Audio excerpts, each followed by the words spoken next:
tang sin lai pan hong mok ki king kon khat lain kumpi pa kianga muno ni let song ki pia he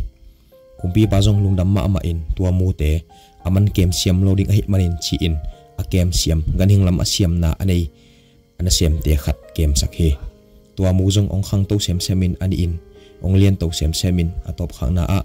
aleng theding chia hong phata hi landing te kisinin a kha te ong zalin ni khat nei chiangin ani un ong leng khia hi to pen kumpi pan jong enin alungdam ma ma in kamute lendan siam ta hi chi in lungdam ma ma hi to chen a khat zo hong leng in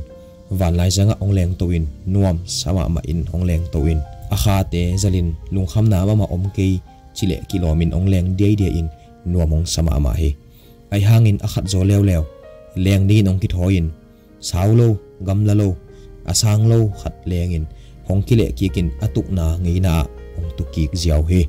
kumpi pai ni thulam dang sa in ana sem pa dongin mahangin akhat asang peka leng towin mahangin hi akhat zo leng to lo hiam chin adot chiangin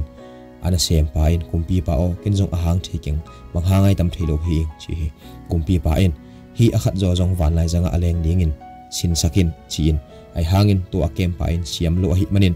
agam sung khem pe wa thu bai khak in hi mu sau pi sang pi kamla pi aleng nom lo pen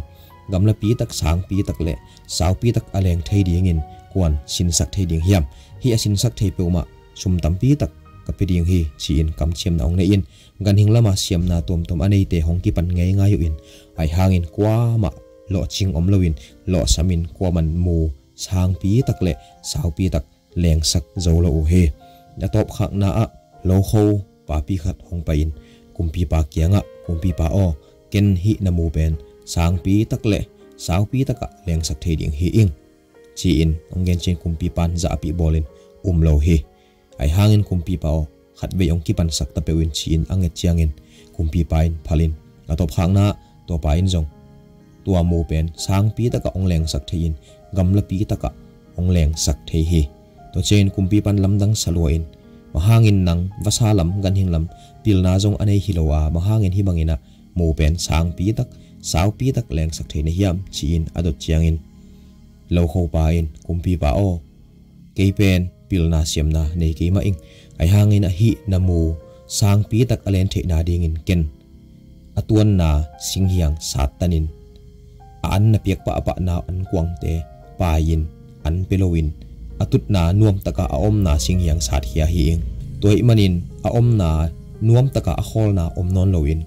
bai no taka ol no taka anaki piak na om non lo hi manin an zongin sang pi taka alen hiat kul hi chi in ong dong hi yun tak na a ipok dinga bangom hiam chile nang le ke zong wal zo i thi na dingin sang pi taka ilen thi na dingin tuni in nuam na sak lut na nu sia in la gen theyong thuakin la nadu pp ai hangin na bum pi li oi lo te ngolin la lup lup nuam ma e ai hangin jing sa ong lolin na ong sem di ve sang pi taka leng ding hi te gol zo na pen khoul to akile hi a tol dam na nop sak na muna gol zo na ngei lo a khoul to ilei kula nop isak na mun panin ikal son hiat chiangin lo chin na eitunga hong tung hi thara na to lo chin na kinga ngei lo a chi san le khoul to akile hi a nop sak na sunga hi lo zo in gen thei khoul lon na to aga ilo chiangin ong khum ma ma hi